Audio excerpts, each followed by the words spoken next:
अगर आपको stock market में ट्रेड करके कंसिस्टेंटली लॉसेस हो रहे हैं, टिप्स के हिसाब से आप ट्रेड करते हो और आपको टेक्निकल एनालिसिस करना बिल्कुल नहीं आता, तो ये वीडियो स्पेशली आपके लिए है और उनके लिए भी जो बिगिनर्स हमारे साथ जुड़े हुए हैं हमारी बेसिक्स ऑफ स्टॉक मार्केट की सीरीज़ को देखने में। वीडियो स्टार्ट करने से पहले मैं ह्यूमन टेंडेंसी के ऊपर बात करना चाहूँगा। इंसानों की प्रवृत्ति जो होती है वो ऐसी रहती है कि हमें कोई भी चीज़ फ्री में मिलती है तो हम उसकी कदर थोड़ा कम करते हैं, और अगर हमने कोई भी चीज़ खरीदी हो तो हम उसको ज़्यादा वैल्यू करते हैं। ठीक है, ऐसा ही किसी भी नॉलेज के साथ है। अगर हमें किसी ने कोई बुक हमें दी हो ऐसे ही पढ़ने के लिए तो हम उस बुक को नहीं पढ़ते, और अगर हमने कोई बुक ऑनलाइन मंगाई हो तो हमें ऐसा लगता है कि हाँ यार मैंने खरीदी हुई है तो मुझे ये बुक पढ़नी चाहिए। और ऐसा ही ऑनलाइन नॉलेज के साथ भी है।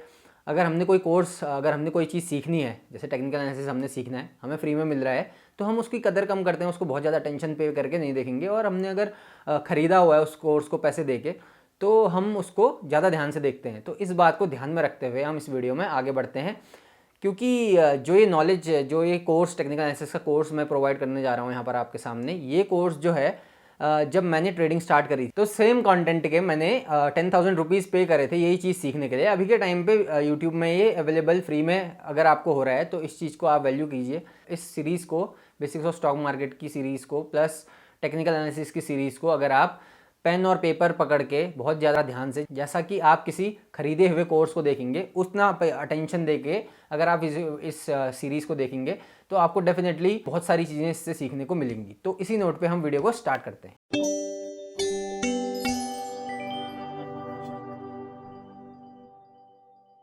अगर आपको ट्रेडिंग व्यू क्या होता है और अपने डीमैट अकाउंट में ऑर्डर्स कैसे प्लेस करते हैं अगर ये नहीं पता है, तो आप हमारी हाउ टू प्ले लिस्ट को चेकआउट कर लें। उसका लिंक मैं आई कार्ड और वीडियो के डिस्क्रिप्शन में दे दूंगा। So what is technical analysis? Technical analysis क्या होता है?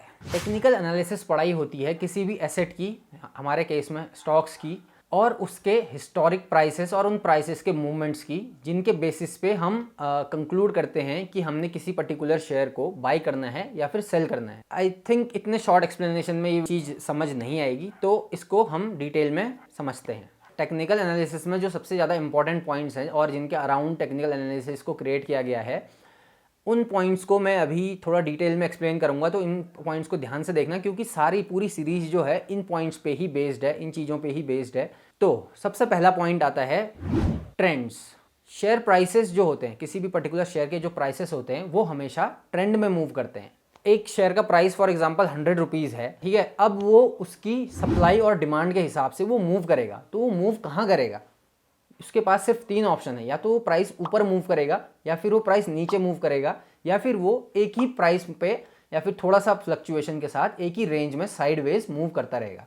ठीक है, 100 से 102 गया, फिर 98 आया, फिर 102।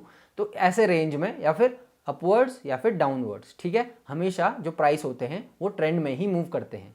और ये भी अज्यूम हम टेक्निकल एनालिसिस में करते हैं कि कोई भी प्राइस अगर किसी पर्टिकुलर ट्रेंड में मूव कर रहा है तो वो उस ट्रेंड में मूव करना कंटिन्यू रखेगा जब तक कि कोई एक्सटर्नल फैक्टर नहीं आ रहा है या फिर कोई रिवर्सल नहीं हो रहा है उसके प्राइस मूवमेंट्स में। तो तब तक वो जो है ट्रेंड को फॉलो करता रहेगा। ठीक है, ये पहला पॉइंट हो गया। तो ये प्राइसेस हैं वो जब ऊपर या नीचे जाते हैं तो वो एक सेट पैटर्न में जाते हैं। ठीक है, उस चीज़ को एक ट्रेंड कहा जाता है। अगर मैं आपको अभी चार्ट पे दिखाऊं तो जैसे इस चार्ट में आप देख सकते हैं जो प्राइस है ये अपवर्ड ट्रेंड में मूव कर रहा है। थोड़ा सा भले ही नीचे आ रहा है वो बीच बीच में, ये इसको रिट्रेसमेंट कहा जाता है। भले ही ये ऐसा हो रहा है लेकिन वो एक ट्रेंड में कंटिन्यू रहेगा। इस शेयर का जो प्राइस है ये अभी अपवर्ड ट्रेंड में है। ठीक है, तो ये अगर ये ऊपर को मूव कर रहा है तो इसमें ये स्लाइट जो इसमें थोड़ा बहुत, भले ही थोड़ा बहुत पुल बैक ले रहा है, थोड़ा बहुत पीछे नीचे दोबारा आ रहा है, लेकिन वो हमेशा एक ट्रेंड में कंटिन्यू रह रहा है। ठीक है, इस जो पुल बैक है, जो वापस थोड़ा सा इसमें सेलिंग आ रही है, इसको रिट्रेसमेंट भी कहा जाता है या फिर पुल बैक भी हम इसको कह सकते हैं। ठीक है, तो यहाँ पर ये क्लासिक एग्जांपल है अप ट्रेंड का। अब आपकी स्क्रीन पे है ये डाउन ट्रेंड। ठीक है, और अभी आपकी स्क्रीन पे है ये साइडवेज ट्रेंड। ठीक है, अब आप आई होप इस ट्रेंड को समझ गए होंगे, किसी शेयर प्राइस का ट्रेंड क्या होता है, और वो शेयर प्राइसेस हमेशा वो ट्रेंड में ही मूव करते हैं। ये हमारा पहला पॉइंट कंप्लीट हो गया है यहाँ पर। अब जो दूसरा पॉइंट है वो है history tends to repeat itself.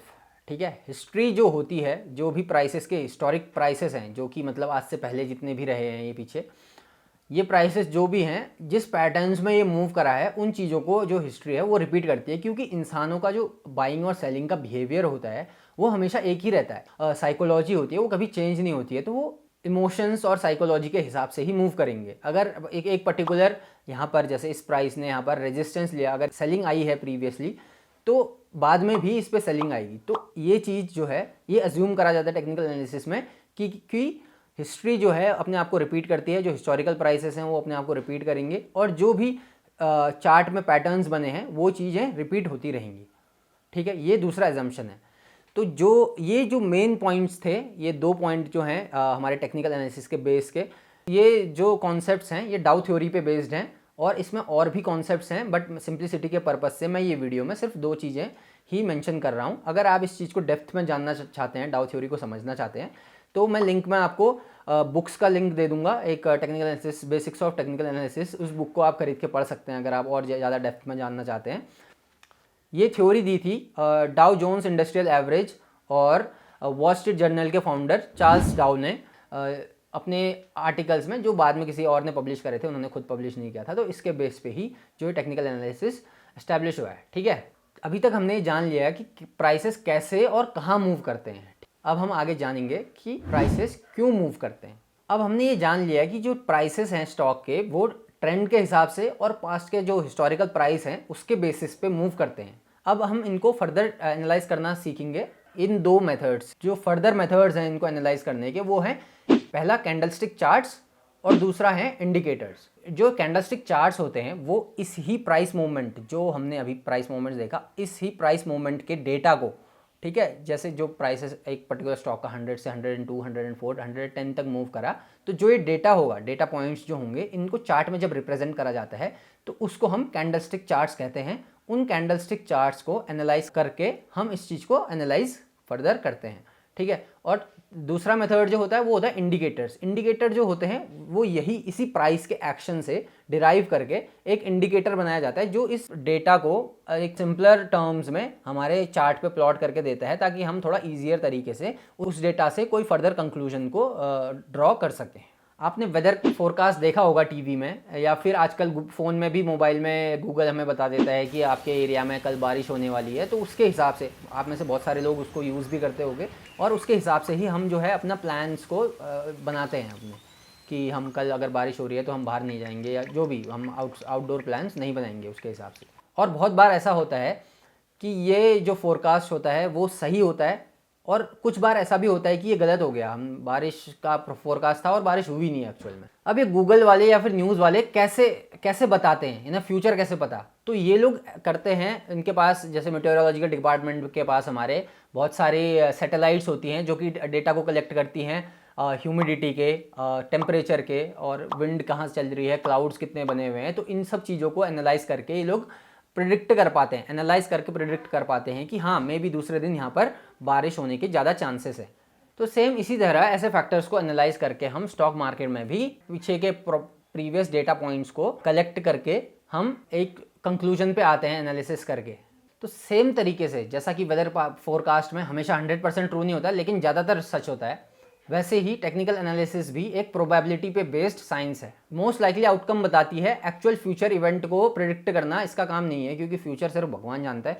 बाकी हम सिर्फ प्रोबेबिलिटी को, अपने सच होने की, उसके ट्रू होने की प्रोबेबिलिटी को हम इंक्रीज कर सकते हैं टेक्निकल एनालिसिस के through.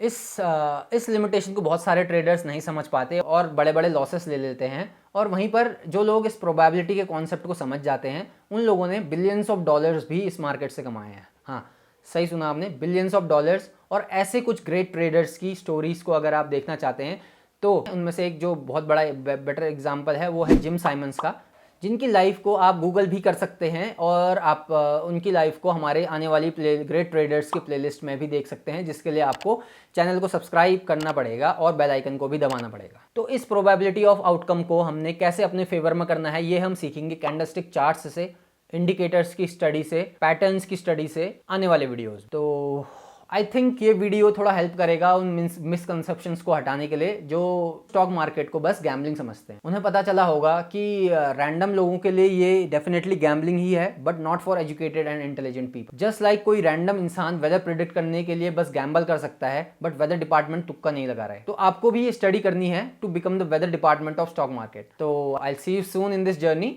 Till then, take care.